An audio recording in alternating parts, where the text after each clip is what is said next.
What's up, everybody? Thank you for tuning in. This is Narco Cop. This is Narco Cop MMA. Um, Today, I'm going to go over Dana White's Contender Series Week 2. I have a very special guest that's going to join me in a little bit. First, I just want to go over a brief recap of what happened last week with Week 1.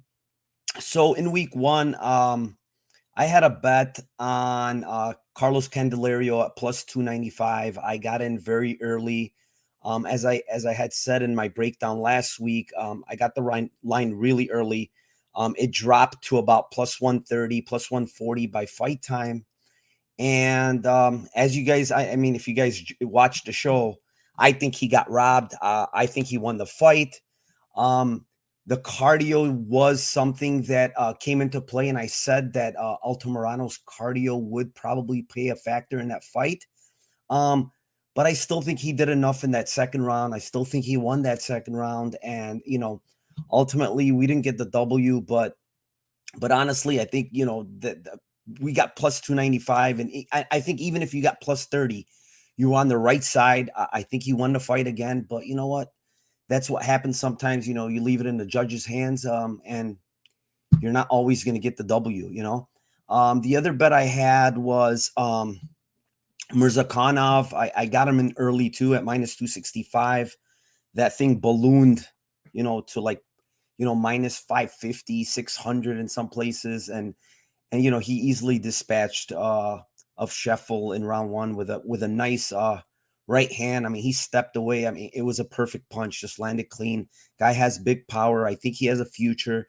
He might have to drop down because he's kind of small for this division, but he dispatched of him pretty easily. I think I didn't bet it, but I also gave the under was a nice spot in that fight of under 1.5, and that came through too. So you know what? Without further ado, let me bring in this special guest. What's up, man? Preet. What's going on, Mike? I appreciate you having me on, brother. Come on, bro. Of course, man. You're the man, bro. I You got try, man. I try. I you, you you try. got that channel where you got James Krause, you got all these bosses coming in there. It's nice to see, bro. You're growing that channel really nice, man. I appreciate it, And man. It's hard to do, man. It's hard to do in terms of keeping that level up, right? Like when people see James on the podcast, they're like, "Oh, every fucking week after the first time he came on, they're like, is James coming back on? Is James?" I'm like, dude, I can't like overstep my friendship with this guy, right? Like I wanna be respectful of his time as well, especially with him doing it kind of pro bono as well, right? So I'm doing my best in terms of just spreading my wings and trying to get as many contacts as possible because I know like in this space people really appreciate that, right? Like they want to see as many different viewpoints and analysis from different people as they could. So I want to bring in some guys that haven't been on these types of shows before, and so far so good. Let's see how it keeps going though. and I know you were talking to Eddie Cha this week, and he said he's gonna bring in somebody that's pretty I guess a guy in the gym that's pretty sharp. I didn't get his name, but Santino DeFranco. He's actually one of their head coaches as well. So whenever you see Eddie Shaw in the corner, he's the other guy. He's a taller, redheaded dude. He actually used to be a fighter as well. I believe he finished with a 15-7 record. He was on the Ultimate Fighter season 9. Ended up losing to I can't recall who, but he never ended up fighting after that. So I do have his contact. He will be on the show in the next like week or two.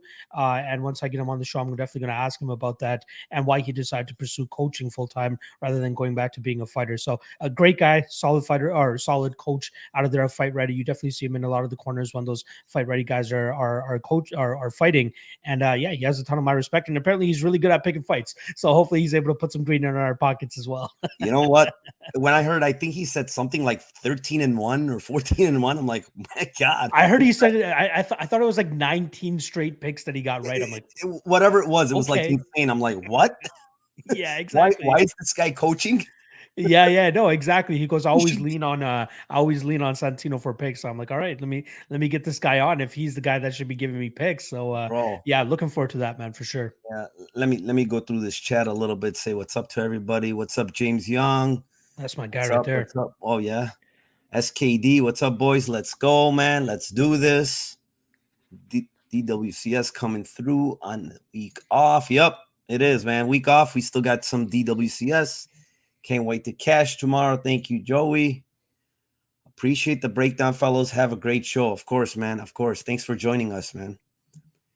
Yeah, so man, Preet, you know what? Are you ready? Ready Let's to break do it. down this thing? Let's fucking go, brother. All right, brother. First fight of the night. We have Muin Ghafrov versus Chad Anhelger. You want to kick this one off? I know you got a Canadian brother in there, so go ahead. Yeah, no, for sure. I appreciate that. So back in like 2010, 2011, I really got into the Canadian MMA scene. Like, obviously, it started off with the UFC, but then I started to get into the local stuff. So Chad was one of those guys I actually didn't end up hearing about, because when I was like really deep into it at the beginning, he was on a pretty bad streak. Like, right, he started his UFC or MMA career off 2-5. So a lot of people were overlooking him at that point in time, and they were just bringing him in to kind of be like that guy that guys are able to get wins over. Corey Chambers, the guy I want to know going into that fight, he ends up getting knocked out. I mean, James Mancini, another guy, if I'm not mistaken, he has a brother, Jordan Mancini, as well, if I'm not mistaken. But both these guys, wrestlers, competed with Team of Canada and all that type of stuff. And Chad was able to go out there and guillotine choke him within 3.5 minutes of their fight. So good win from there. Randy Turner, kind of on the outs or the tail end of his career, but he was still able to go out there and get a win over him as well. So that's a very good win. Eric Wilson, although he was 7-7 at the time, another guy at the lower weight classes that, had a lot of respect in the Canadian MMA scene, a very, skilled fighter, may not be super high level, but at least in terms of Canadian MMA, he was one of the better guys at the lower weight classes. And then even Terrence Chan, another guy who was able to upset over there on Rise FC2. The next two fights I never actually ended up getting to see. Brady Heastand, obviously, is somebody that we're very familiar with.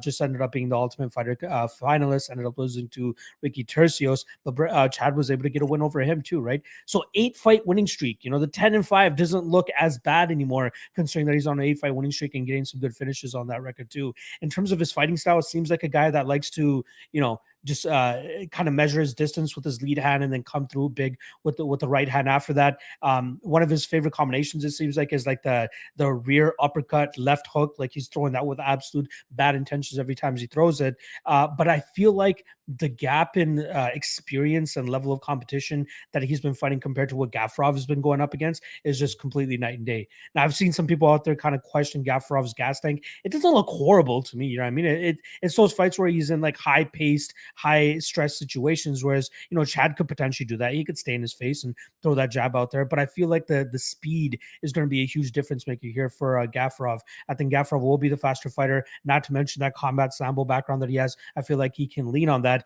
Whereas Chad, he's out of Champions Creed, a gym that I got to visit when I was out there in Calgary.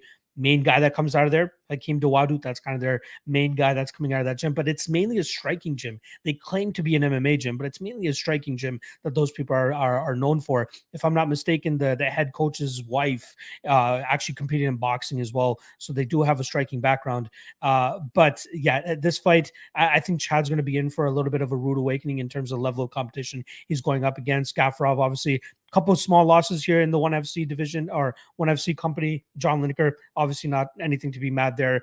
Reese McLaren, a very high level jiu-jitsu player that Ghafrov had some issues with in that fight. And then the Mike Bellinger fight, not much going on in that fight, right? It was really just the light kicks of Bellinger that seems to sway the judges there. In terms of how I see the fight going down, I think it's going to be chaos, man. I believe the fact that Chad stays in his opponent's face as much as he does is going to force Ghafrov to throw, is going to force Ghafrov to go off, and I think he's going to land some takedowns, and I think he'll eventually actually lock up submission in this fight. The spots that I like, I know Ghafrov a little bit too chalky. Don't mind him as a parlay piece personally, but the under 2.5 is a spot that I'll probably be taking a look at. Another possible parlay piece, I believe it's around -160, -180. I do think there's going to be violence in this fight, and I like me some Ghafrov to actually go out there, get the takedown, and then find the submission quickly thereafter. Awesome. Yeah, I mean, I pretty much agree with all your points. Breaking down, so first I did the tape on Angler and breaking him down. He started his MMA career, his pro MMA career, 2-5. Like you said, he reeled off 8 straight wins. Not against the great competition in the regional scene. Yet, he had the win against Brady. And when I went back and I watched an interview with him, and he actually said that Brady was a late replacement. He came in, I believe, on 1 week's notice. And by the way he was interviewed and what he was saying, he made it seem like Brady was pretty much winning the fight up until he stopped him in the third round. So my assumption is, based on what I've watched from Brady, is that he probably slowed down by the third round, which is what we've seen numerous times now. Yeah. And on short notice, which he said Brady came in on short notice. And he even mentioned that, this guy Brady took the fight. I don't even know who he was, and he kind of mentioned that, he said, man, he's one tough guy. And, he really gave me everything I can handle. And I finally got him out of there by the third round. I'm assuming he was tired. And, I didn't get to watch the fight. I don't know. But, watching Engler, like, he pressures, but he doesn't throw a lot. I noticed that, he's not a high volume guy. He's looking for big shots. I did see him getting taken down on the regional scene. Sometimes, he got taken down by a lot less, grapplers than what Ghafrov is. And I also think, he kind of, he goes for the guillotine right away when people are trying to take him down, which makes it so, we know that makes it so much easier for guys to actually take him down. Because if you're defending takedowns with just a guillotine, you're probably going to get taken down, especially against, high level grapplers, So, I know he trains with Hakeem Duadu. He has a boxing background. I guess he has a BJJ brown belt that he recently got. He's got a good right hand. He throws with power. I'm not going to take that away from him, but he also hasn't been in the ring for 2 years. He hasn't fought for 2 years. I don't know what he's been doing for 2 years, but I see him training, I see him stuff like that, but he hasn't fought for 2 years. Going on the Ghafrov side, the guy, he got signed by the UFC 2 years ago. He was slated to fight Evolov. I guess he breached his contract with one championship, so they pulled the fight. He's a combo. I think he's a 2-time combat sambo world champion. He's still young. He's 26. He trains, I guess, out of Extreme Couture. Dude has a very good chin. You see that in that Lineker fight. Lineker lands some big punches, man, and he pretty much takes them. And I was really impressed with his chin in that fight. To me, I don't know who's talking about his cardio. I think he has good cardio, man, because he fights at a really, hectic pace. Dude is takedowns, throwing big punches, spinning kicks, those take a lot of energy. And he's doing that, throughout these fights. Yeah, he does slow down. I see him slowing down in the third in a lot of these fights. But again, he's fighting at a hectic pace. His opponent is slowing down too. And, the one thing I did see with that Walter Zamora last fight, he slowed down a lot in that third. Like I think Walter Zamora even won that third round off of him, And, to me, he's a decent prospect, not a great prospect. And the reason being is, if you go back and look, he gets taken down a lot, man, for a good grappler that he is. You watch that McLaren fight, right? He's on his back the whole damn fight, man. Like, if you're that good of a grappler, you shouldn't be down there the whole fight. I will say this though, McLaren, very good BJJ, like very, very good BJJ, good top pressure. That's one of those guys over that one FC. Like, record may not be the greatest. I think he was 8-3 going into that fight, but his BJJ, I think it's kind of underrated, to be honest. And it might be, and I'm not saying it's not, but the ease that he was taking him down with, though, man, this guy's supposed to be a really good grappler, by himself. Like, he was getting dominated, put it that way. And it was kind of a bad look, but again, that's 5 years ago. That's a long time ago. He was young. I know he's improved. The other thing I noticed is when he goes for takedowns, he kind of sticks his head in the wrong places, and he ends up in these deep guillotines all the time, and he manages to get out. I'm not gonna, he's a tough guy. I don't think he's ever been stopped, in his losses. So, he gets, deep in these guillotines. He sometimes himself goes for guillotines. Many times in top position, he's getting reversed. He's losing position a lot, which I don't like to see from from a high level prospect those are positions that he shouldn't be losing, and he's constantly losing them. But, in this matchup, like you said, I think he's got Angler pretty much covered, man. Like, I think he's going to be able to use the grappling. I think he's going to be able to take him down, pretty easily. He's just got to watch out for those big punches. But again, like I said, like, I doubt Angler punches anywhere near what Lineker does. And I think Lineker landed some big ones, and he couldn't even, I don't even think he hurt him in that fight. He might have, wobbled him a little, but he didn't show it. So he's a tough guy. I really believe Ghafrov is a much better all-around fighter, a much better prospect. I think he's going to be able to take him down. And honestly, I think he's going to be able to sub this guy. Angler does have, his 3 losses that you see on Tapology, and all of them are by sub, armbar, rear naked choke, a triangle choke. And then earlier, his first 2 fights of his career, I'm not really sure how he got lost, but you can take away that this guy has been sub 3 out of 5 times for sure. And Ghafrov is going to be the much better grappler. I had an early ticket of Ghafrov by sub at plus 550. That's a great line. That line is gone. It's in the plus 275 range now, I believe. Yeah, it's plus 275 now. I also took Ghafrov minus 196 early. That line is gone. But, honestly, at this price, minus 340, I guess you can get him on DraftKings. I'm seeing minus 235. I don't think that's really bad, because I think that's a good line. Yeah, I think he dominates here. Honestly, he's going to dominate. He's the better guy, and I honestly think the UFC is bringing in this Chad Angler guy just to feed him to the wolves, and they want Ghafrov because they originally signed him right in 2019. We know what they want, and I think he's going to deliver here. I just don't see him like somebody that's, unless he's made huge improvements, it's not someone that I'm looking to back while he's in the UFC against good grapplers, honestly. I will say this about Chad. All 5 of his losses are via submission. I just went to There you go. Look it into a little bit deeper. But yeah, all of his losses via decision, via submission. Submission. Yeah. Another thing about it. So the last 2 guys he was scheduled to face that never ended up facing them.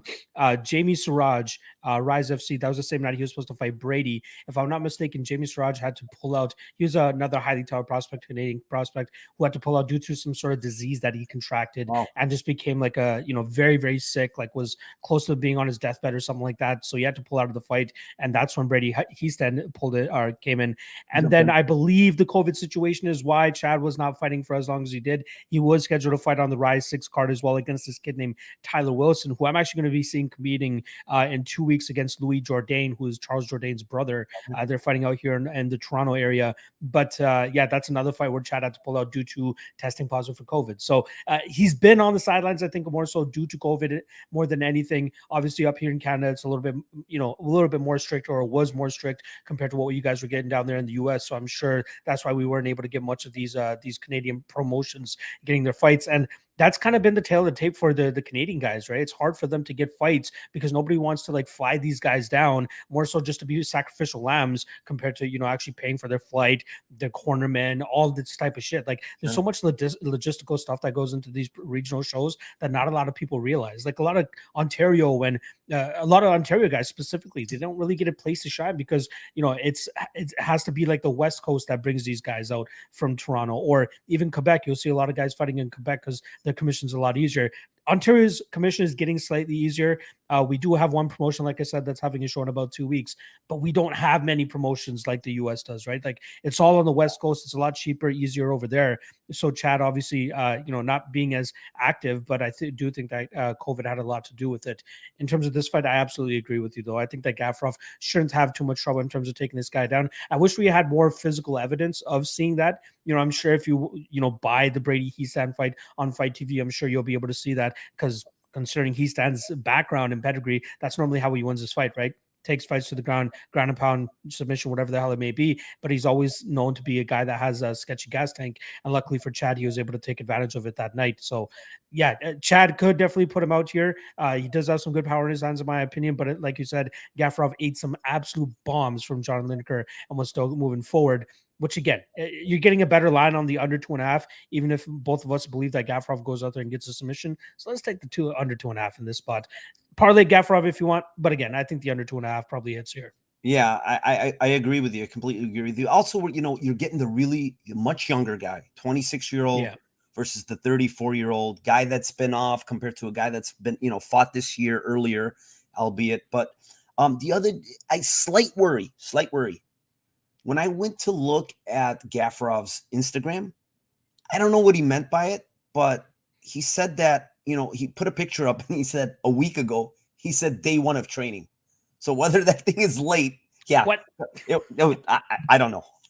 Maybe it was him. Day 1 of cutting weight, maybe? I don't know. Yeah, I don't know. If you go back and look, that's what it said. And I was kind of baffled. I'm like, day 1 of training 1 week ago. I'm like, what this? Oh, yeah, no, I see it. His last one, first right? day of training, getting ready for the fight. It was scary to me. Like, I don't know if he posted that late or what. It was. There could also be some sort of like translation issue there, right? Like I'm sure English is not his first language, and maybe he's just saying first day training since I got to Vegas or something like that. I'm hoping. But good spot there. Good spot there. I'm hoping because I got a 196 ticket and I got a bike club, and that's what I'm hoping. But yeah, I totally agree. The under, the under should cash. I don't see how this guy, Angler is, he has a boxing background, right? So boxers usually, they're not really good with takedown defense. For the most part, you're telling me you also have this insight that, that gym is mainly a boxing type of striking type of gym. And we know Hakeem Duado's main thing is stand up, So yeah, I mean, all the things kind of align, for Ghafrov to take this dude down and do what he has to do with him, But again, we don't have a lot of tape with this guy on his back. That's the issue. Yeah, I want to see a little bit more of that. Sure. There's a couple guys on this card that we're going to talk about that I'm like, I wish we had a little bit more tape for sure. Shout out to my guy Blake Hager there. Blake, Lock Daddy. Wow, he's Lock Daddy. Thank you, Blake. Thanks for joining us, man. Z, my guy Z, get that guy on Bet MMA. I think he's talking about Santino DeFranco. I saw him message that when we were talking about that. All right. Tim, what's up, Tim? Let's fucking go. This guy's he's always putting nice things, man. Thank you, Tim, man. Thanks for joining us. Tim's a beast. James Young, man. Preet is the dude. He is the dude, man. That's why we got him in here. To Chad or not to Chad? Not to Chad. Daz? Not to Chad, buddy. Not to Chad. Don't do it. Chaos sounds good. Can't wait. Yeah, man. I mean, dude, this that's how this guy fights, right? Ghafrov? It's chaos. Yeah. 15 minutes of chaos, dude. Blake, Big Bird, are you in here? I don't know what that. Do you know what that's referring to? Big Bird is a guy that's normally around on YouTube. Right. If I'm not mistaken, Blake is one of my Patreon members. I blasted my Patreon as well too, so hopefully some of those guys are in here. What's up, brother? Carlos, my guy. Carlos, what's up, bros? Thanks for being in here, bro. Lock, we need to get Z's MMA fight promotion. Uh-oh. What is going on here? You guys, I think that's what you guys are doing when you guys are doing those fight day meetups, huh? It's not watching the fight. You guys are planning on some promotion here. maybe in the next 5 or 10 years, you'll see me and Z head promoters of Z's Fight League or some shit. I will be the first guy in your audience there. I love it. All right, brother. That was a real nice breakdown. Kind of long for us, but you know what? We're breaking it down, right? That's what we're here for. Yes, sir. Let's move on to the second fight here. We have the 12-3-1 Bruno Correa going up against the 8-2-1 Carlos Vergara. I can kick this one off. I'll start off with Bruno. Bruno Correa, I mean, he was a tough Brazil season 4 contestant. That guy, I mean, I don't know if you guys went and watched it, but it was one of the nastiest spinning head kick KOs. I don't know if you saw that. It was pretty nasty, man. The guy was out cold, So, yeah, I mean, the guy has a Taekwondo background, really, really nice spinning kicks, a lot of very good kicking game overall, very good footwork. The guy has really nice footwork. A good chin. His hands need to be worked on. I'm not too happy with what I saw on tape, with his hands. he's got okay cardio. He's fought a really good competition. But he's kind of low volume to me. He's a BJJ black belt. I should say that. He's really good on the ground, versed. Like many of the Brazilians. But some of his losses are kind of questionable. Like early on, against Vera. Early on when he got choked out, is a really questionable loss. But he fought Nicolau. We know who Nicolau is, Matthias Lichenau. He's in the UFC now. Really good fighter, really, really good fighter. Good stand-up, good BJJ. The guy's fought decent fighters, in the regional scene. Nothing, it's not like he's fighting complete bums or guys that are, losing records. These guys have winning records. They're good regional guys. But his striking is not that good outside of his kicking game. I like his kicking game, but his hands need to be worked on. His striking defense is not great. But here in this match, he's facing a guy in Carlos Vergara who has a Muay Thai background. The guy is he trains at Pete Spratt Muay Thai. If you're training there, you probably have a Muay Thai background. He's got really good clinch knees, elbows. In the clinch, he's throwing them really hard, really good. But you go back and watch, Vergara in his last fight, and we know Jacob Silva from the Dana White's Contender series, and man, Silva had him out in the first round.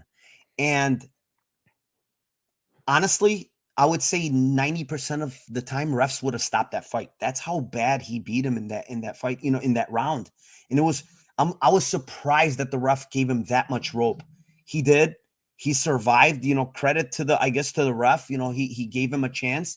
He survived, kept on coming. And eventually I think what happened is Silva kind of blew his load in that first round, trying to get him out of there, and eventually just gassed out to a certain point. And this guy kept coming, and he's got a Muay Thai background, really good, strong kicks. Eventually got to Silva, got him out of there. But the guy's striking defense is not good. He's easily hit on the feet. You go back and see the Silva fight. Silva just kept hitting him. He doesn't move his head off the center line. He's got good power. He switches stances well. He's aggressive coming forward. He's got good cardio. But in this fight, like, I see one thing that's a huge edge, and that's the grappling. Like, if Bruno Correa can get this fight on the ground, I'm not sure what Vergara is going to do, man, because he's going to be on another level. Bruno Correa is a BJJ black belt. He's smooth on the ground. I think he's going to be, he's going to lock in a sub if he gets this down to the ground. I got it at, some insane line at plus 600.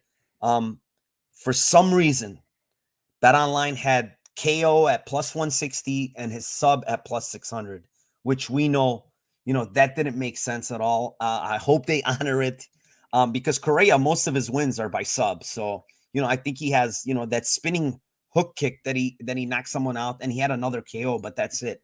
It's 2 KOs and, 7 subs. So, when you break this fight down, Correa just has such a huge advantage on the ground that, I'm not going to say his wrestling is great, because it's not. But if he does get it down there, it's probably going to be a wrap for Vergara, to be honest. But here it is. If it stays standing, Vergara has a chance, man, because the guy throws with a lot of power, and he's tough. He's really tough. And not to mention, I shouldn't take it away, because I do think Correa can land those kicks, because his kicks are nasty. So, the huge advantage on the ground compared to, maybe I would give a slight advantage to Vergara on the feet. So, looking at this fight, I have Correa by sub at plus 600. It's not there anymore. What would I play now? Looking at the lines right now, Correa's minus, you could still get Correa minus 184 on FanDuel, or even minus 180, I guess, on DraftKings. But, I probably wouldn't play him at that line, honestly. I'm just not super impressed with his stand-up.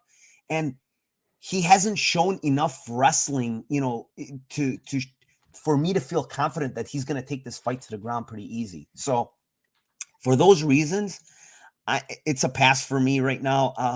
I don't have nothing outside of what I told you that I got early on, and other than that, I'll kick it off to you. Yeah, you you pretty much nailed it in terms of the breakdown here, in terms of what these guys bring to the table. I will say for Bruno, in terms of his loss to Reginaldo Vieira on the Ultimate Fighter, the kid was only 3-0 going on to that show compared to Bruno, who had about 15 or 16, or sorry, compared to Reginaldo, who had about 15 or 16 fights going into that. So let's give him a little bit of slack there. And then obviously Matias Nicolau, we know he, is a very good fighter, turned out to be a pretty good prospect, obviously in the UFC again now. And he got caught, or he got cut after that one fight, and then since then, I believe he put together an 8-2-1 record. One of those losses to Gustavo Ballard. Did you manage to see that fight or no? I did. I did. I saw that, and the one against the Cuban guy. That's the one. The I think Cuban that's guy. The Cuban guy. I forgot to mention the Cuban guy is the very questionable loss. Yeah, that's the one I questioned. 4'11" Cuban kid, like looks like he was fighting his son or some shit. It was fucking hilarious, but the kid was jacked. Let's give it to him there. But it seemed like the guy had a lot of success in terms of landing takedowns when he wanted, and it seems like he almost just disrespected the striking of Korea so that he could just get in and land a strike. So it's slightly questionable there, but a very difficult matchup to kind of even prepare for, right? Like it's hard to prepare for long, lanky guys that have that advantage over a lot of their opponents, but it's got to be equally as difficult to prepare for a short little tank like that guy who can lean on his wrestling if he needs to, right? Yeah, after that, like Bruno Correa, 4-fight winning streak. What is that? 6-fight unbeaten streak, 5 fights, and then one of those that actually went to a draw. But yeah, you're right. His jiu-jitsu, I think, is on another planet when you compare it to Vergara here. The only issue, like we talked about in the last breakdown, is that I wish we had a little bit more tape on Carlos in terms of dealing with takedowns. The only fight where I feel like we dealt with a guy that's actually going to go out there and go balls to the wall in terms of trying to take this guy down was the fight that he lost most recently, which was to Devin Miller, I believe the kid's name was, where he tapped him out 54 seconds into the first round, a Johnny Bedford protege as well. But yeah, like Carlos Vergara, training out of Miami, if I'm not mistaken. If I'm also not mistaken, he actually trains with the same guy that Bruce Leroy trains with. I don't know the main guy's name, but that's Bruce Leroy's trainer as well. But good hands, good striking, good Muay Thai. Or sorry, I am off on that. This Vergara guy trains with Pete Spratt. Sorry, there's another guy on the card. Yeah, there's another guy on the card. I'm trying to remember off the top of my head, but I'm sure we'll get to it when we get to those fights. But yeah, Vergara, Muay Thai background. I think he's going to struggle in terms of if Correa goes out there and tries to drag this fight to the ground. I do feel like Correa will be successful in doing so, or he could possibly do what that Devin Miller guy did is, and get the clinch up against the cage, and if he gives your back at any moment, hop on that back and then start to go to work from there. Vergara, obviously, if you saw the weigh-ins this morning, missed weight by a half a pound, but did end up going back and making that extra pound. So it seems like it was a little bit of a tough cut for him, if anything. But I think Correa's experience at this point in time is going to be a little bit too much, going up against a much heavier competition, the harder guys to go up against. Like you said, you covered that Jacob Silva fight perfectly. Silva hurt him early, emptied the gas tank trying to finish him, and couldn't do so. And then Vergara was able to, take over in the later rounds there. Even the Emerson Garcia fight, if I'm not mistaken, that was a fight where there must have been a point taken away. I'm not 100% sure, because we did get a draw in that fight. But another one where we saw mainly striking, right? Not too much grappling or clinching going on in that fight there. If we had more tape on Vergara regarding his takedown defense, I'd be a little bit more inclined on taking Bruno Correa here. I wouldn't mind taking a stab on Correa inside the distance plus 120. We do know, like we said, if this fight does hit the ground, more than likely he's going to catch the sub here. So we might as well just take a poke on that rather than just playing him straight in that minus 200 area that he's currently sitting at. I like him here. I do think Correa wins. I think Correa takes him down and gets that sub at some point here. Again, Vergara, great striker, should beat Correa if this fight stays on the feet for 15 minutes. Does he have enough to actually go out there and knock out a guy like Correa? I don't think so. But yeah, I do like Correa here. Correa sub. Shout out to you for getting that plus 600. Absolute thievery right there. But still, yeah, Correa should win by sub in this fight. Yeah, the one thing I will say about Vergara that we see in an opponent that he had that he went to a split decision with. I didn't get to watch the fight, but it was against Jonathan Martinez, who's in the UFC. Yeah. So, obviously Jonathan Martinez is not a grappler, a guy like stand up. So I'm assuming it was like a 3-round stand up fight where, they went for tit for tat and, it was a split decision. But, even in that loss, I will, it's got to be a good loss in my eyes, right? Finding a UFC guy it's a good striker. So you know what? It was early on in his career, but again, like you said, we don't see much of his grappling defense, but being that he's a Muay Thai fighter, I'm gonna assume that his grappling, his takedown defense is not that good. So, but again, like you said, not seeing it. So if you don't get that good line, it's probably a pass is best here.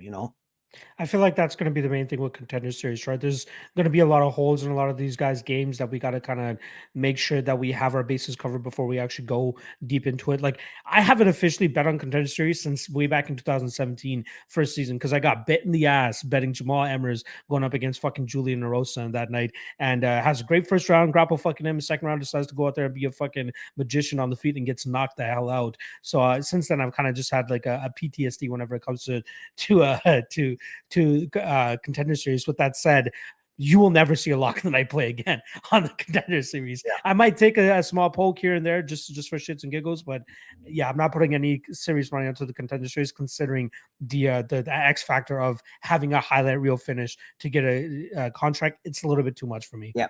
What I will say is, for the second week in a row, is that if you really try to get on these lines early when they're released and stuff, you will, if you're taping early, you will beat these lines by a lot, man. Like I said last week, Carlos Candelario opened plus 300. I immediately jumped on him, and the guy was like, 130. So what I'm saying is, basically, for people out there, you can literally arb out and guarantee yourself profit, right? Yeah, no, that's a great approach. No matter who wins, right? So I mean, if you can get it in early and you're on the right side and your tape study is accurate, then you can actually, because there's not a lot of eyes on these fights. So me and Z always talk about it. Shout out to Z, but we always says, with these fights that there's not a lot of eyes on, lines seem to be way off, especially opening lines, right? Until eventually money starts pouring in and the line moves. So with that being said, if you tend to tape these early, you might actually have a nice advantage of even just guaranteeing yourself profit by, once the line moves so much, you can actually take both sides, right? Yeah, no, if you have that approach, that's fucking awesome. And yeah, why profit is profit, right? You're here to profit, and that's the bottom line, Absolutely. Well, Yep. let's go out to the chat and see what they're saying. Tim, Bruno sub. Oh yeah, I hope it is coming, bro. I hope it is. Ryan Grant, let's go, Lock. Love you, buddy. Damn, got love over here. Thanks for joining us, Ryan. Thievery like Brunson by sub. That's crazy. Crazy. Dude, that is crazy. 29 and I saw something on Twitter where a guy bet sub, third round sub. It was plus 10,000. Jesus. 101. That is crazy. Yeah, how do you pick the third round sub, But I thought if anything, Brunson was going to start falling off in the third. Yeah. Round. This guy goes out there fucking subs. You'd assume it was sub round 1 or 2, right? Yeah. That's because this is a soft market, so a relatively small bet can move the line more than it would on it. Yeah, I mean, yeah, we know. I don't think it would be one bet. I think it would be, probably multiple pretty decent sized bets. But yeah, you're right. Like there's not like a ton of money pouring in on these fights. Like a regular UFC card would be. Yep. So we can move on here, man. Let's go fight number 3. We got Simon Oliveira going up against Jose Alday. You can kick this one off, Black. Yeah, so I'm sure a lot of people, if you've been doing deep tape study on a lot of fighters, you heard the name of Jose Alday a bunch of times and you giggled to yourself a bunch of times as well. I was like, oh shit, that's like Aldo, but he's Mexican. But yeah, it's kind of like that. But Jose Alday, 14-5-1, it's solid fighter in my opinion, man. The only thing I don't like about this matchup for him is the fact that he's coming in on short notice. If he had a full camp, I think you would see a much better version of him. Even on the scales this morning, like physically speaking, he doesn't look like he's the same fighter that when watch his tape and stuff, like he doesn't look like he was ready to go for a fight. With that said, I feel as though he could give Oliveira some trouble here. I do think that Oliveira, good Muay Thai fighter, like I said, has a bunch of chokes on his record, but I very much question all those wins that he has via guillotine choke. Like if you go back and even watch like the last couple that he had, the guys that you're fighting, like who the fuck was that? Hold on, let me pull up the guy's name here. He had this one night tournament at 165 pounds.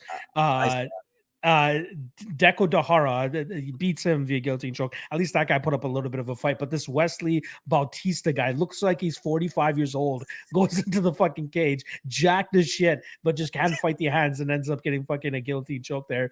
And then after that, he goes over to Pancrase, back to 145 pounds for that, if I'm not mistaken, against Wataru Momora. Another spot where he just locks up the sub because Momora is just looking for a takedown because he believes that's probably his best way to win the fight. That's probably the best way to beat Oliveira, period, right? Get this guy to the ground. The guy's a big dude. Like you can see a clear difference from his fight when he was doing that 170-pound tournament a couple fights ago to what we saw him on the scale this morning. The guy is a big, big dude, holds a lot of weight. I think it's going to be very difficult for him to continue to make that 135-pound division. If you go through his entire record, there's so many instances where he's fighting. He's fought at 135 before. He's fought at 45, 55, 65, even 70 at certain points. But now, obviously, making it to the big show, he's going to want to go to his optimal weight class, which is likely the 135-pound division. Jose Alday's been doing 135, 145 for the majority of his career. That guy is a lifer at those lower weight classes. Never really gets out of crazy shape. Like, even though I was kind of shitting on his physique this morning, the guy's still in decent shape, right? Don't get me wrong. It's just he's not as cut up as he normally looks, but still looks in good shape. And the fact that he's still able to go out there on short notice and make weight at his regular weight class just shows you that he doesn't get too crazy with his diet or anything like that, or gets too crazy out of camp. Does train out of the fight of the lab down there in Arizona. You obviously see Casey Kenny in his corner pretty much every single time. And, his fight against Gustavo Lopez the first time around, I thought he lost that fight. I thought Lopez was landing opportune takedowns, and I thought it was good for him to get those positions. So I was kind of surprised that they actually ended up giving that fight to Alday. And then the next time Gustavo Lopez goes out there and just leaves the judges out of it, flatlines him a couple months later. So good win from Gustavo there. I do like what we see from Alday in terms of his striking at times, right? He is tight at times, but he does get clipped at times as well. That's another issue. Like Joby Sanchez had, Joby Sanchez, mainly a jiu-jitsu guy, a wrestler, goes out there and has some striking success against Alday. But I would like to say I was impressed with the improvement of takedown defense that we saw from Alday in most of his fights, like as it starts to progress. Gustavo Lopez, not known to be a crazy wrestler, but he does have a solid wrestling background. He does a good job in terms of mixing up the MMA game, which I think caught Alday off guard here at times. The Juan Pablo Gonzalez fight, that seemed like more of a layup for Alday than anything. So I was glad that he was able to get that. And then most notably, we saw him go out there and get a 1-minute knockout in the fight. Again, I have question marks about Oliveira. Like he's an Astro fight ready guy, right? He's most people, if you guys know Astro Fight team, it's kind of that team that's synonymous with like feeding cans to their decent fighters so that they build up a great record and then they can eventually make it to the UFC. So that is a little bit of a question mark. And then obviously when you watch these regional fights, you're like, oh, these guys suck. Like his opponents fucking suck. So now that he's going up against a legit guy here in Jose Alday, I think he might be in some trouble. I wouldn't be surprised if we see Alday actually go out there and attack a grapple heavy game plan himself. I'm sure over there at the MMA lab, they're able to put together a solid game plan for him to do so. And I think he could do that here against Oliver. Just watch out for that neck, just as all those low level fighters kept on getting sub to. But I think Alday has that experience, has that training that should be able to allow him to get that grappling going. If he doesn't, though, he could get clipped by Oliveira here. Oliveira throws a nasty power in his hands. I think in the Aris Farias fight, I believe the guy's name was. Farias, I was not impressed with the striking of Oliveira just because his chin was just so far up in the sky and he's just throwing absolute heat. But I think he only did it for that fight, considering that Aris's main path to victory is taking the fight to the ground. So he's like, you know what? He's probably not going to strike with me. So I'm just going to throw everything into my shots, not really care too much about my technique. Let me get my damage off before he ends up taking me to the ground again. And that's what kept on happening over and over and over again. Obviously, he ends up losing that fight. But again, I think that the grapple heavy approach is going to be important for Alday to actually have success here. Because if he tries to go out there and strike with Oliveira, he could potentially get knocked out in this fight. I am going to side with Alday, though, as a prediction. But like I said, the only concern I have is the short notice camp for him. Coming in on short notice, it's going to be difficult. But if he can go in there and just wrestle for 10 to 12 minutes without having to, get damaged too deeply. And I also believe that Oliver has a little bit of a cardio issue as well. So I do think that Alday could potentially get stronger as the fight goes on. Short notice, a little bit of an issue for me, but I am going to side with Alday here. I think Alday by decision is probably the way to attack it, which is currently sitting at plus 317, plus 325 on Bet Online. But yeah, if I were to bet Alday, that's probably the way to go about it.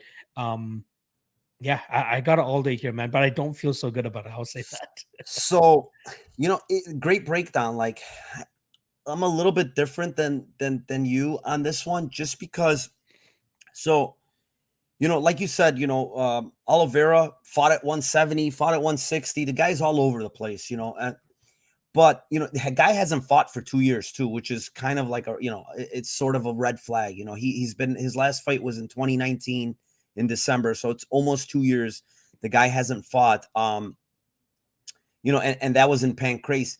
But where I kind of disagree with you is I think the grappling edge is much in favor of Oliveira here. I think he's the way better grappler, especially submission grappler here. If you go back and look at Ari Farias fight, Ari Farias is a high level BJJ black belt, very high level. And I mean, there was multiple times, there was really good scrambles in that fight. I mean, it's probably the most blood I've ever seen. Yeah, he cut him up, dude. He cut him up in there. I mean, it was nasty. I mean, blood everywhere. But to his credit, like Ari Farias is extremely high level BJJ black belt. Had him in a couple of bad positions. Guy got out, knows how to get out of them. He's I think he had he had Farias in I believe a deep guillotine at one point. So the guy himself is a really good grappler. I don't think that's what Alday wants to do in this fight. His path is probably going to be standing, just because a very grappling heavy approach also with short notice is probably going to tax that gas tank. And if you go back and look again, I like to look at the Instagrams. I like to look to see what these guys have been doing, especially these short notice guys. And the guy recently had a kid. The guy looked like he had the dad bod going on. I think the guy was probably on the shelf for a little while. Credit to him, he made 135, great, but he didn't come into really Alday shape, right? He's always got a good figure. He's going in there pretty, chiseled up. I'm not saying he's the biggest guy, but he's going in shape. And to me, he didn't look like he was in the best shape. Then you go look on Oliveira's side, man. The guy looks incredible, man. Best he's ever looked. I mean, not bar none, not even close. I don't know what he's doing, what he's on, but man, he's a big dude cutting a lot of weight. That's what it looks is, in my opinion. But he looks the best he's ever looked. You go back, look at his fights. He's never looked like this. He looks completely jacked, ripped up to a T. Got to Vegas early. I think he got there like 3 weeks early or something. Been training over there. I see a path, and the path I see is grappling. John Castaneda was able to take, like you said, he's improved his grappling defense, but Oliveira's a madman too. He fights like a madman. He fights at this really high pace. So yeah, he does slow down kind of later, but again, this is the type of guy that fights at this frantic pace. From the sound of the bell, he's going. So guy on short notice going up against a high-paced guy that has a good grappling edge here. I got in on Oliveira very early at plus 130. I thought after watching tape, this guy should have been the favorite. He should have been in the, I mentioned a couple of friends. I thought he should have been in the 150, 170 range. And I got him at plus 130. I automatically bet him. Come back. And now, like I just mentioned earlier, you get in early and now you can get Alday at plus 188. Now I arbed out, and I guaranteed profit for myself. But going back and talking about the fight itself, I still think Oliveira is the rightful favorite. Do I think he should be minus 200? No, probably not. I think that line is too wide now. Now the value is probably sitting on Alday. But again, you mentioned that key factor, the real late notice, 1 week notice. Guys looks like he's sitting in his couch, chilling, gets the phone call and, had just recently had a kid a month ago, probably spending time being a dad. I don't know what the deal is, but he didn't look his best, coming in on short notice versus a guy that's really puts up a very frantic pace. Better grappler. I just see, this going to the ground and it's going to be bad news for Alday, to be honest. And I poked at that plus 600 early. The line completely is gone now. It's the 125 range. But honestly, I still believe like Oliveira should be the favorite, but minus 225 value's gone. Minus 200 value's gone. Can you get him at minus 150, 160? If it drops down, I think he's still the right side at that point. But yeah, if you didn't get in early, honestly, it's probably a pass, at this point. Yeah, no, I do see your approach in terms of like maybe Oliveira is going to be the one that looks to take to Alday down and probably try to impose his grappling there. My thing is, I feel as though Oliveira's good as a defensive grappler in terms of latching on that guillotine choke when guys are trying to take him down, more so than him looking to take guys down. I think when we saw him go for the takedown against that Dahora guy, the third guy that he fought, I think that was more so just to make it as easy as possible for himself, right? Like, let me take this guy down, let me beat him up real quickly. But when he's going up against opposition, like legitimate opposition, I think he would look to actually strike here against Alday. I could be wrong here. You could be right. It could be vice versa.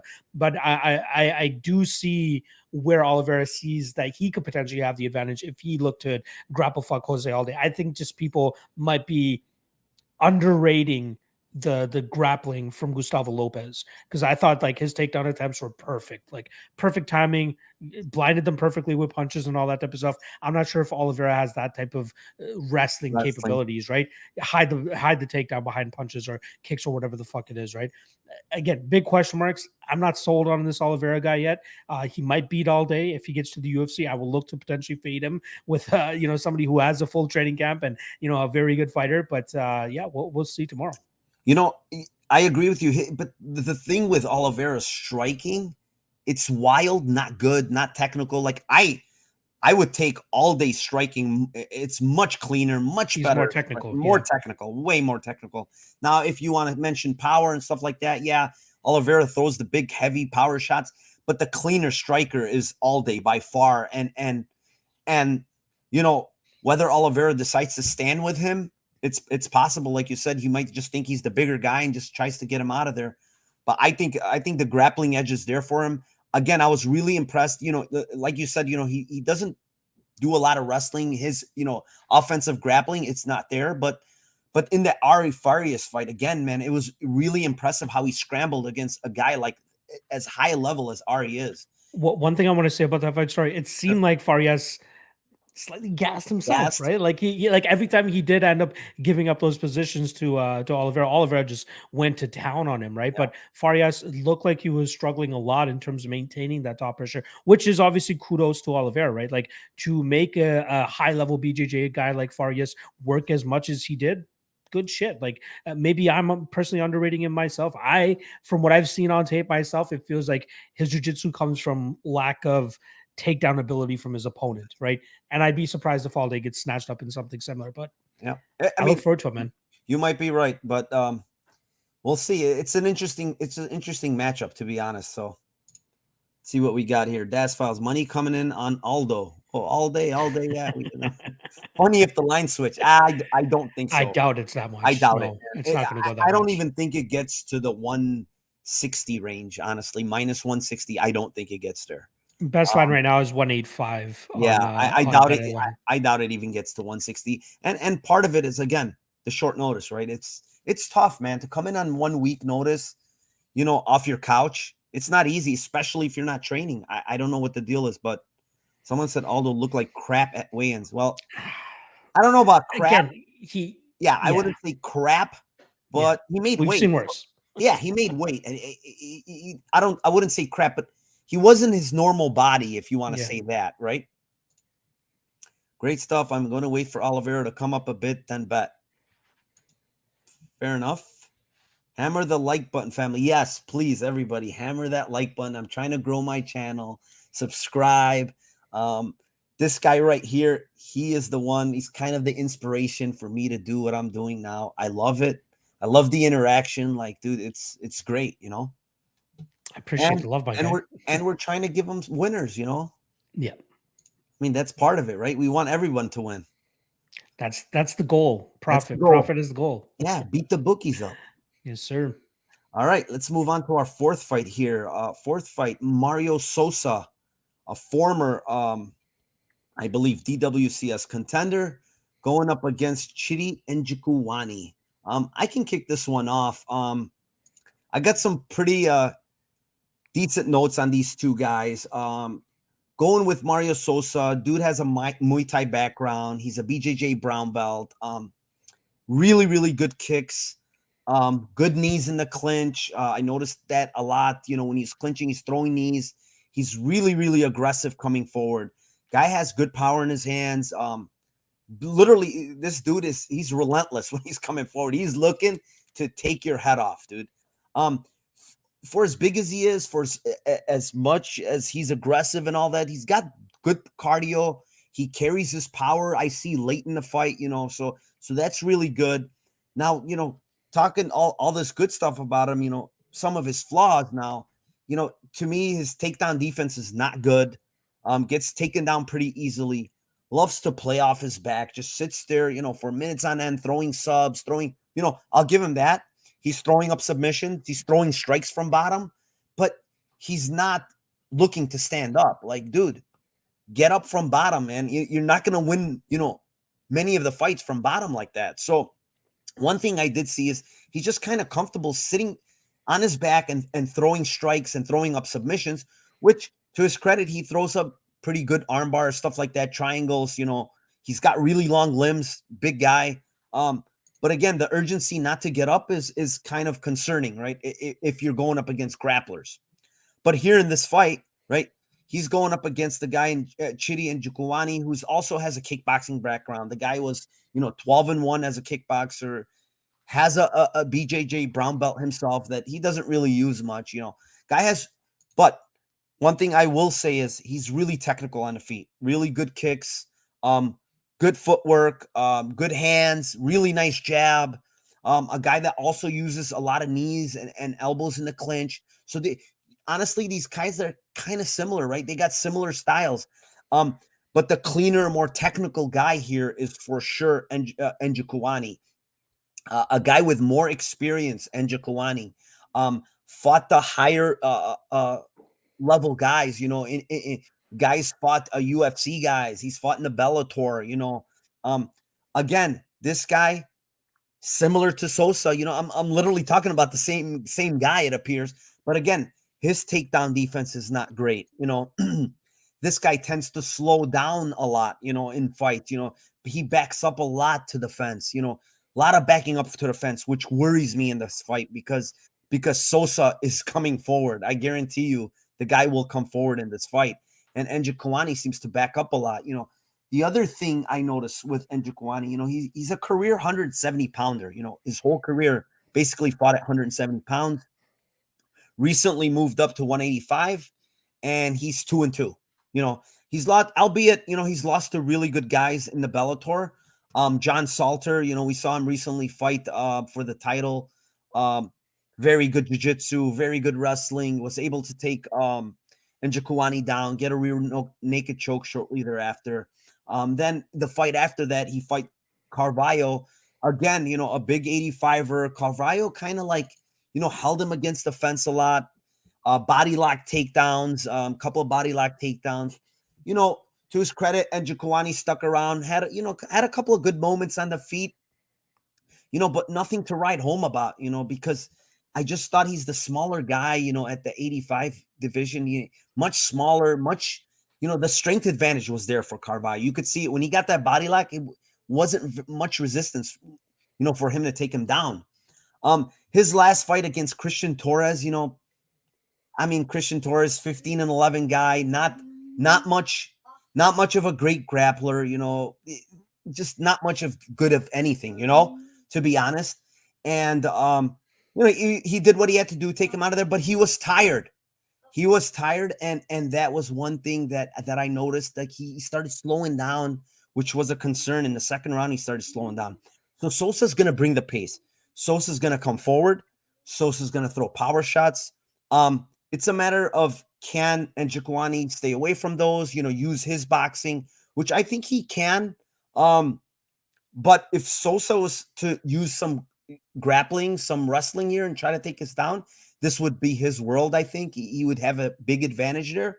But the where I targeted this fight and where I think it might be more standing, and I think, and Jakuani can probably stay safe for a round and a half, and the over 1.5 at -110, I think, is a good look, man. I really think this fight is going to stay standing. And Jakuani, you go back and look, Korshkov, got a ground and pound knockout, but, that was after him taking him down and pounding him out. But, you go back and look at his career, he's been stopped by Thatch, early on in 2011, but after that, he's never really been KO'd, so the guy is durable on the feet. I think he could take a shot. Again, my worry is if Sosa was to take this to the ground, I think he has an advantage there. But it's not like Sosa's some really high-level grappler, right? He's not. And like I mentioned, they're both brown belts in BJJ. I think this will stay standing. I think, and Jakuani can stay out of those big power shots. The over 1.5, I think, is a good look. Sosa has a good chin. He's tough. So yeah, I like the over 1.5, man. -110. Sign me up. Yeah, it's funny that you're like, if Sosa decides to take this to the ground, it's probably his fight. It almost feels the opposite way too, right? Like, if Jakuani goes for a takedown, it's probably his fight as well, right? Completely, because you go Right? back. I'm sorry to cut you off, but you go back and look at that, Contender Series fight. What did that guy do? All he did was take him down, but he was so damn gassed. He couldn't do anything. Am I the only one that thought that let me try to say this, because I tried pronouncing that guy's name over and over again during that fight week. I remember, just so I could get it down. Shonskevich, I believe that's the guy that he fought. I thought he won the fight. Or so what do you think? why I think part of the reason why he didn't win is because he kind of he got the takedowns. I think Sosa just landed more strikes from bottom than he did. Like, he kind of laid there, you know what I'm saying, with his head down, and kind of like threw one strike to Sosa's 4, 5, 6, and the optics, of him just laying there and not doing much kind of probably swayed the judges, right? Yeah, that I actually agree in that aspect. I could see that approach as well, right? Like, I thought he won rounds 2 and 3, but again, when you're not doing much damage from on top, you got to kind of score the damage that the other fighter is doing, no matter what position that it's coming from. But in terms of this fight, man, like, I don't know how you could be super confident on either side. I think the sneaky spot is the over 1.5, like you said, and I'm kind of surprised that they actually set it at 1.5. I thought it would be 2.5, but let's take advantage of that 1.5 if that's exactly what you're able to get here. With that said, I feel like I got to go a little bit with the experience and the level of competition that Jakuani's been going up against over what Mario Sosa brings to the table here. Sosa still a little young, right? He can still go out there and have a good career and some good potential, but I feel like Jakuani has kind of gone through the grinder a little bit more. Like, Koreshkov, Carvalho, and Salter alone probably mopped the floor with everybody that Sosa has already fought, and they probably beat Sosa themselves, right? It could be the same thing there. So if you've been an MMA fan for a long time, you're kind of surprised that Chidi has been able to kind of sustain his career for as long as he has. considering that Anthony and Jakuani, his brother, was the guy that everybody was high on.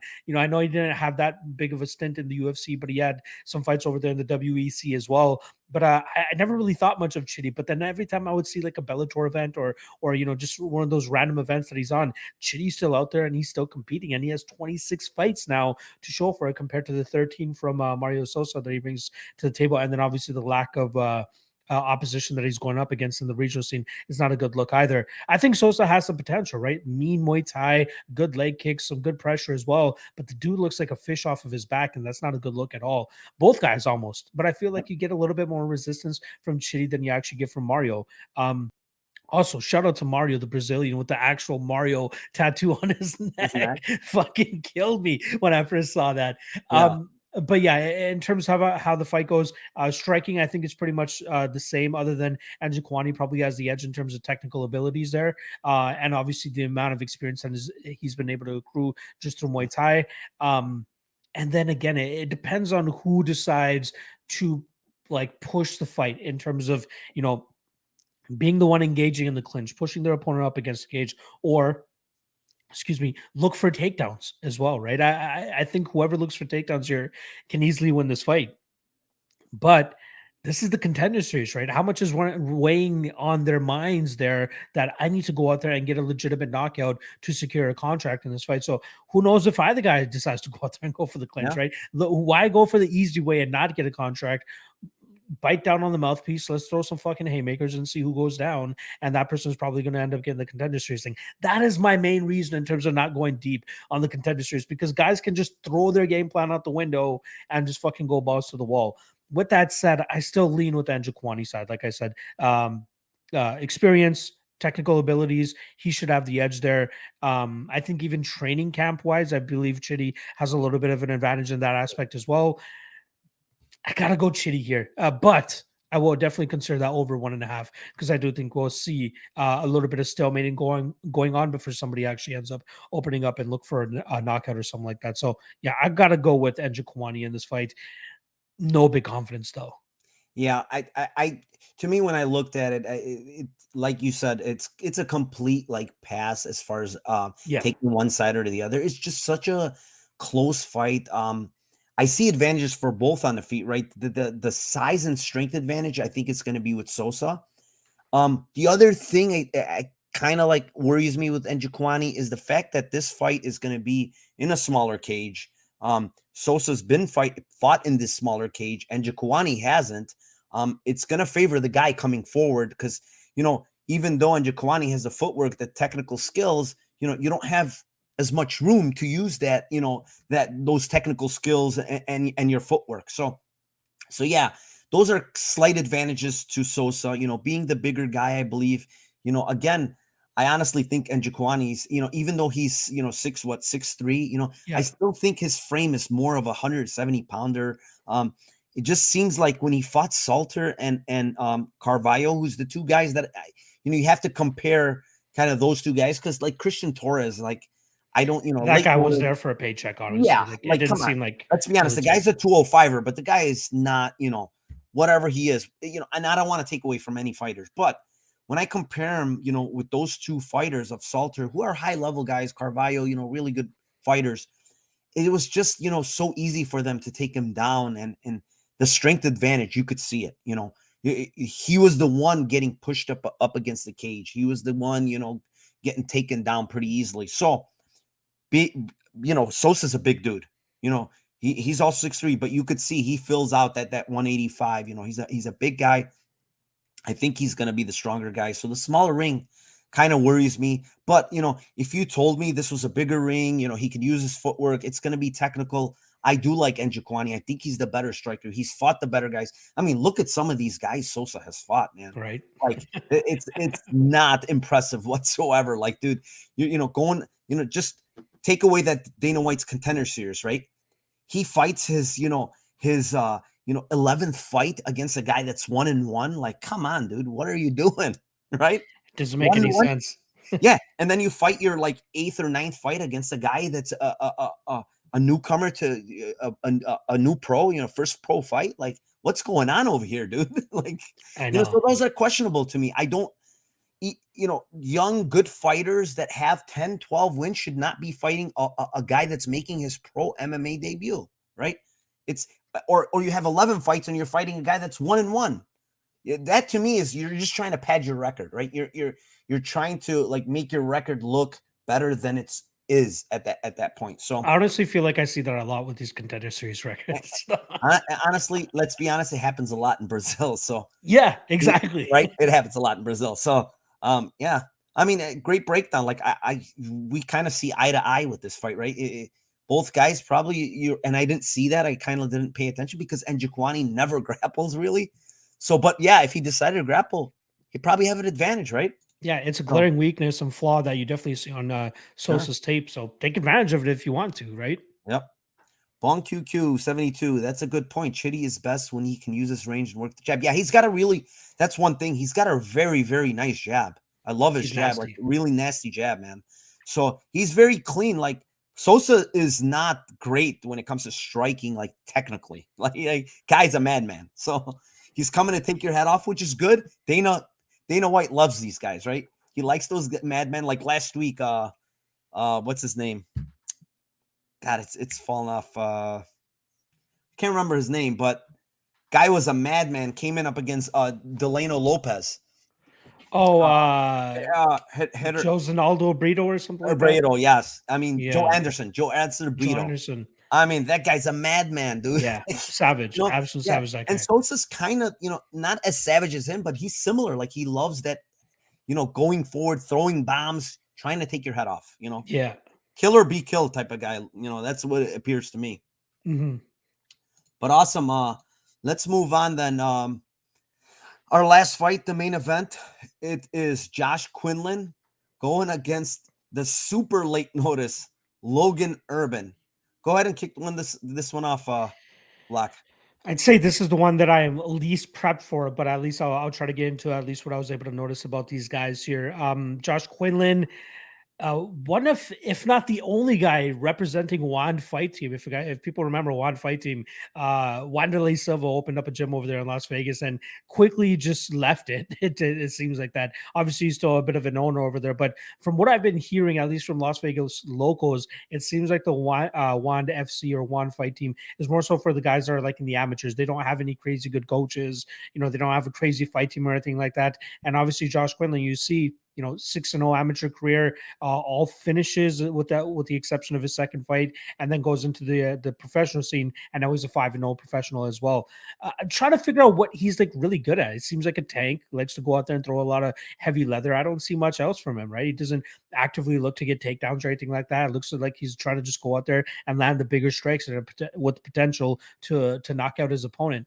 Logan Urban, on the other hand, I only got to watch 2 fights of him. His pro debut, where he knocked out the guy in 2 minutes. That was a fight where, again, very stalemate-ish. Like both guys were throwing big shots and nobody was landing crazy. Odom, if I'm not mistaken, ended up going for a takedown, and then he just got like Travis style Brown elbowed a bunch of times, then eventually lopped on over, and Logan was able to ground and pound him there. And then I was able to watch the Jeremy Jones fight, where again, another one kind of low output, nothing crazy. And then the guy throws in the towel after the second round. Like, I didn't really understand it. He took some damage near the ending of that second round. Don't get me wrong. After he threw a kick, flopped onto his back, Logan Urban just lands on top of him and then starts going to work. No crazy ground and pound, but it's still enough to at least, make his opponent quit on the stool, it seemed like.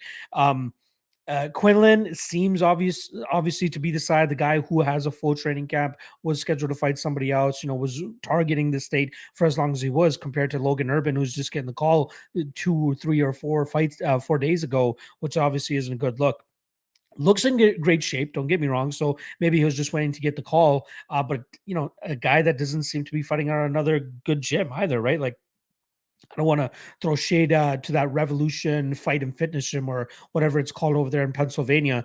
But again, no real big names coming out of there, no notable coaches or anything. It just seems like they have an athletic stud here that they're just trying to exploit until he eventually takes that L. I do believe he does have an L on his second fight, where he got knocked out 4 minutes into that fight. That guy is now 3-1. Nothing to really take away from that. But again, I don't really know what Logan Urban's good at. I don't really know what Josh Quinlan's good at, other than having heavy hands and being able to knock his opponents out. Don't know where to go with this fight. I'm not betting the minus 300 on a blind eye here. Nor am I going to back the short notice newcomer either, because I don't know if he's actually going to be successful in this fight and dealing with that power that Quinlan brings to the table. One thing I actually want to check out before doing this, though, is yeah, he's 170 pounder. So even coming in on short notice makes the 170-pound weight class. I'm going Quinlan because I see a little bit more from him. Seems like he could actually find that chin of Logan and possibly put him down. But I'm not putting minus 300 or minus 320 on this guy because there's just so many goddamn question marks. I'm going Quinlan almost by default in this situation. I hope you have a little bit more to add here, so the viewers are just like, this guy's just talking shit. I'll give you a little more. All right, give me a little more. So I kind of broke down this fight pretty good. I watched 3 of Logan Urban's fights. Not impressed. He has his technical striking is fine. He's got good, defensively he's fine. He has his hands up, moves well, moves his head.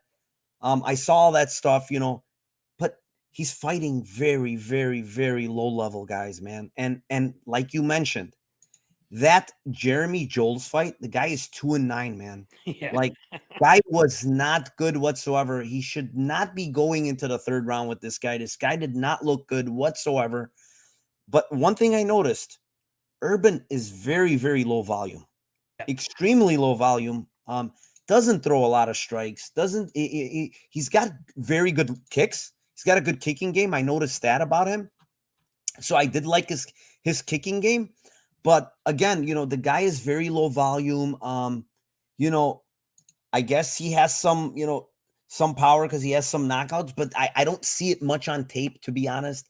Like you said, he stopped that guy Joel's. Like I have no idea why he stopped him. Like it's not like it was heavy ground and pound. And there's no commentary either, at least from the thing that I was watching to let us know what was happening.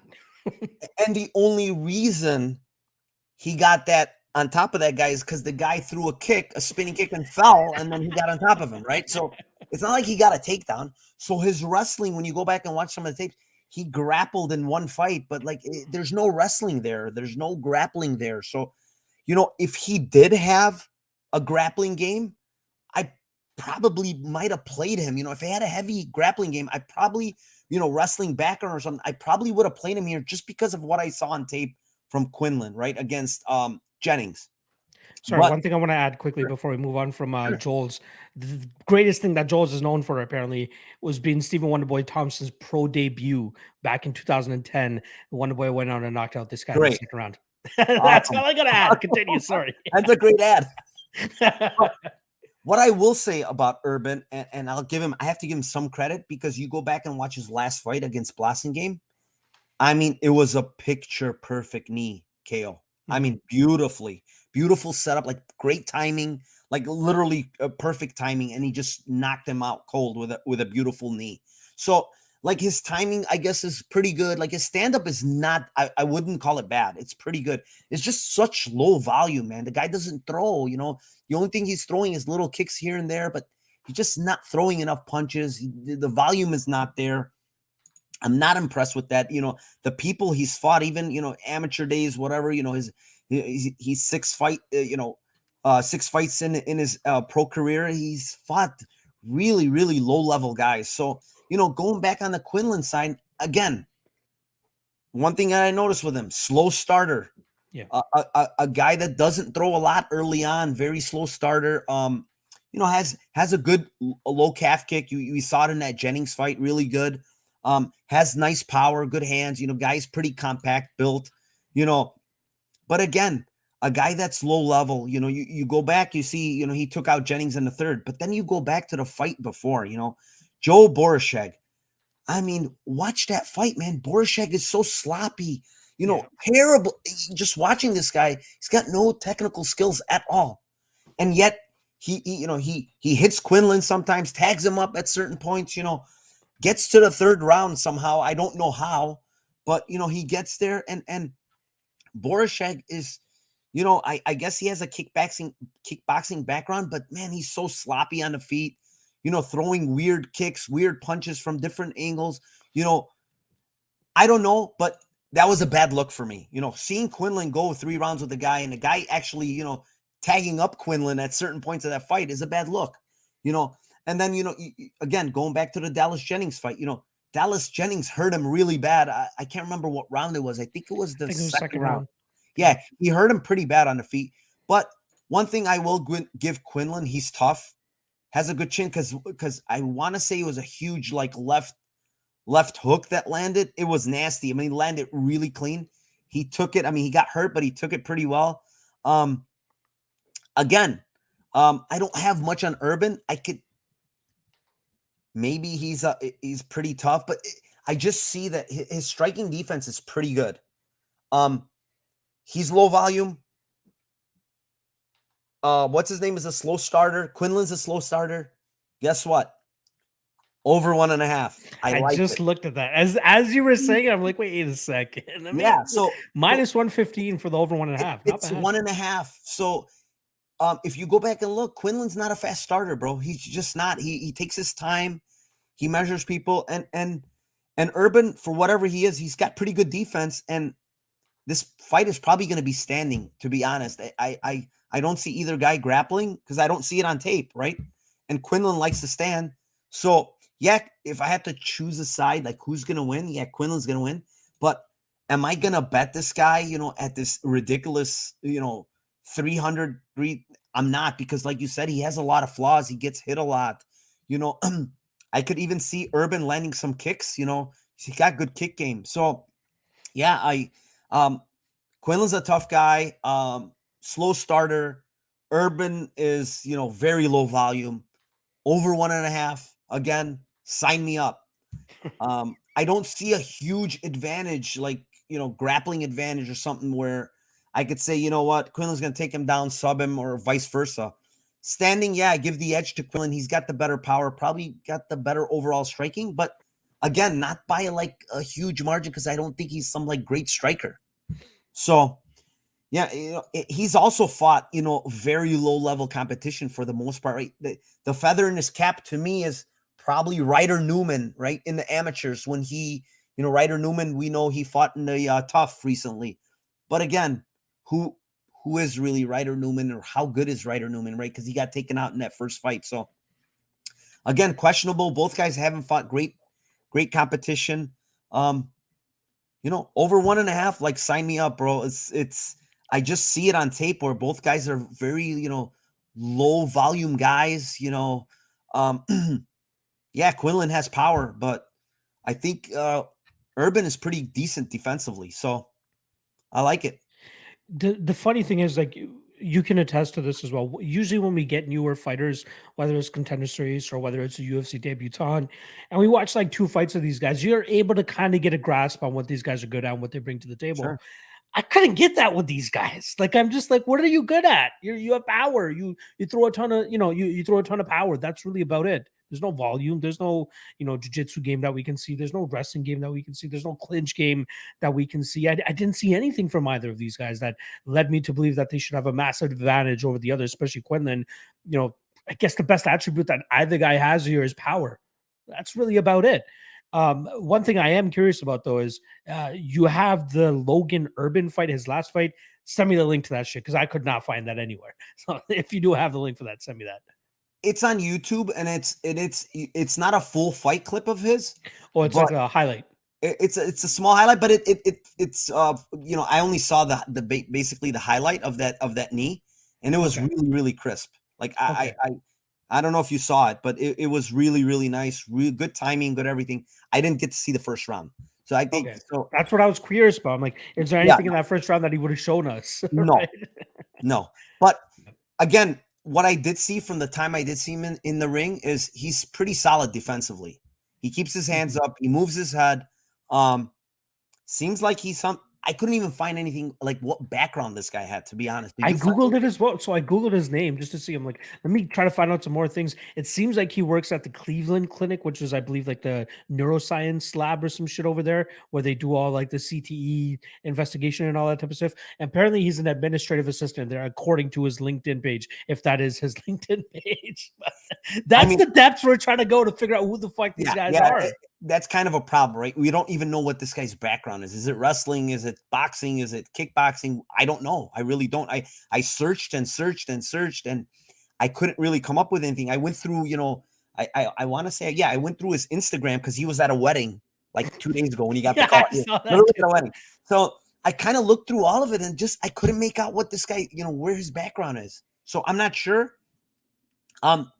That's also a question mark, but just watching him standing, I want, he has like a boxing background, just the way he looks. So, so yeah, sign me up, honestly. 1.5, just low volume. I like it. Durable guy in Quinlan. Don't know, honestly, how durable Logan Urban is because he's got KO'd before, but he's got good defense. So, Gotta go with Quinlan and just pretty by much default Quinlan. almost. What is it? Gotta go with Quinlan almost by default here, but it's gonna Yeah. be tough to pay that minus 320 on this kid. Oh, yeah. I honestly, if people were to ask me, should I even parlay him? I would not parlay this guy. I would not. He's a question mark.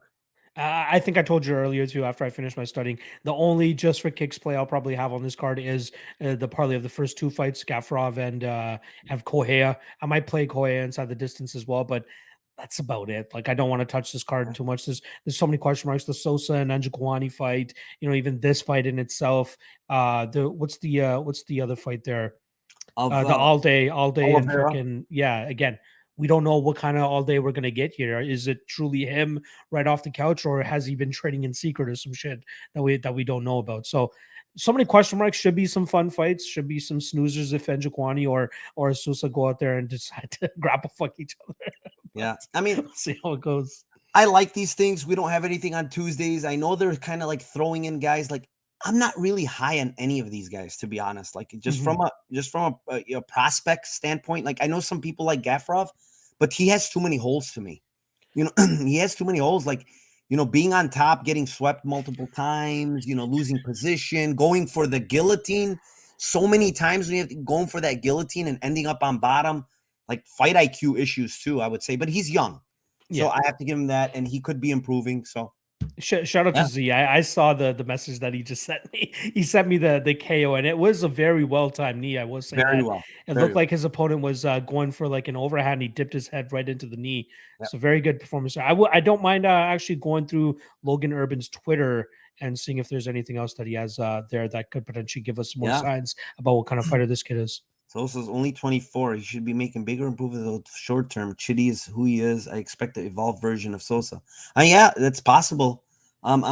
He could be improving. I mean, he's young. He's 24. He started his career, I believe, when he was 19. So he's really head start.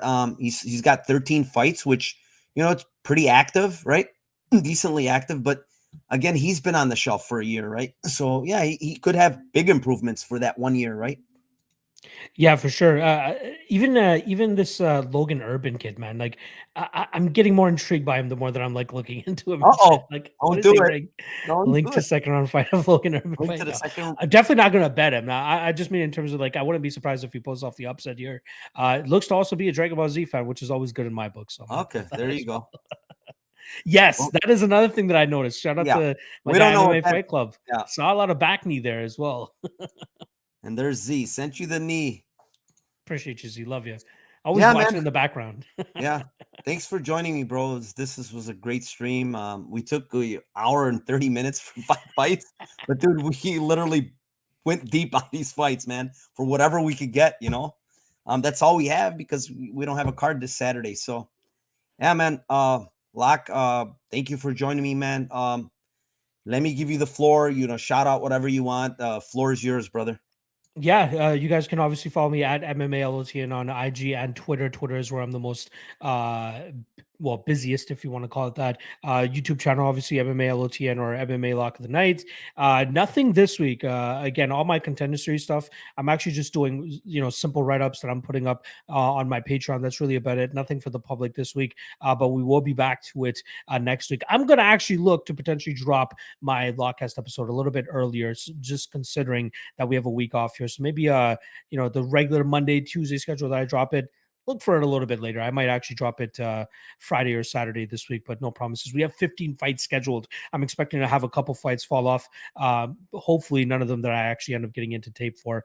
But yeah, happy for the invite, Darko. Whenever you give me enough of a heads up here, I'll be happy to make the time to jump on these streams and do it with you. Again, Contender Series, I don't like to focus on too much, but I am doing it enough to at least give these guys some breakdowns, some written breakdowns. So happy to chop it up whenever, brother. Bro, you killed it, bro. You went deep on every fighter, man. You gave them what they want. You told them what their weaknesses, their strength. Awesome, bro. I love having you on anytime you want, man. I'm just trying to build up the channel, trying to put more content out there, giving people, kind of like I want to do everything. PFL, kind of go around. I mean, you do mainly UFC, but you have so many streams. I mean, you got the Ultimate Weigh-In, you got I the do like prop 5 show. streams a week, like 4 or 5 Yeah, streams a bro, week. you're killing it, but you're killing it, man. You're the OG or the main guy in the MMA betting community right now, bro. Like, you're killing it. You got Mr. James Krause coming on. You got what's the other guy from Circa? And Nick Kalikas, shout out Nick Nick Kalikas. Kalikas. Shout out to Nick Kalikas. That's my guy right there. I always have to bro, rep his hat when I do some streams now. Killing it, bro. Again, man, thanks for coming on. I appreciate it greatly, man. No worries, Narco. Again, just give me the heads up and I'll be here, brother. All right, brother. Take care, bro. Hey, and everybody, man, follow this guy. MMA Lock of the Night. He has his own YouTube. Follow him on Twitter. Dude is pumping out content like there's no tomorrow. So thanks a lot, bro. Have a great night. Take it easy, brother. All right, guys. Thank you very much for joining me. Please hit the like. Please subscribe to my channel. I'm going to try to pump out as much content as I can. Thank you for coming on. I had a great show with Manpreet, MMA Lock of the Night. Dude is as sharp as it gets, man. We dove deep in this card. I hope to give you guys winners. I think I have some plays that I like, man. Let me go over the plays for you guys and give you the plays that you can actually make a bet on now. I like the Jakuani Sosa over 1.5. You can get it at 115. I like that play. I think it's going to be a stand-up fight. Both guys are pretty good at stand-up. Jakuani is probably the more technically sound guy. I think you're getting a great line over 1.5. Like Manpreet said and Locke said. I thought it was going to be over 2.5, not 1.5, and we got 1.5. So I'll take it. The other one is the main event. Urban and Logan. Quinlan, sorry. Both guys, very low volume. Don't throw a lot. Quinlan's a slow starter. Urban Logan, good stand-up defensively. So I over 1.5, again, minus 115, 120, like sign me up again, because again, I thought that one, I know he's on short notice, but he looked to be in good shape. So he was probably training for whatever he had coming up. Yeah. Other than that, those are the two I can give you. I have other plays, but those lines are gone, so not worth mentioning anymore. But again, thank you to all the viewers, all the people in chat, putting, comments, all this stuff, man. Without you guys, these things are not fun, bro. You guys have to be in here, so that's what makes it fun. Daz Files, thanks, guys. You're very welcome, bro. Thank you for being in here. Bon QQ, I appreciate y'all for this. Yeah, bro. Anytime. I'm gonna try to do these Dana White Contender series every week. I'll probably have 1 or 2 new guys every week and see what we can give you guys, bro. 14K subs. Who's that? 14K subs. Wow. That's a dream if I could get that much. But yeah, MMA Lock of the Night should have 14K subs. MMA Fight Club, first timer, loved it and sub. See you soon, bro. Yeah, man. Thank you very much for being here, bro. I appreciate it. Again, thank you to everybody.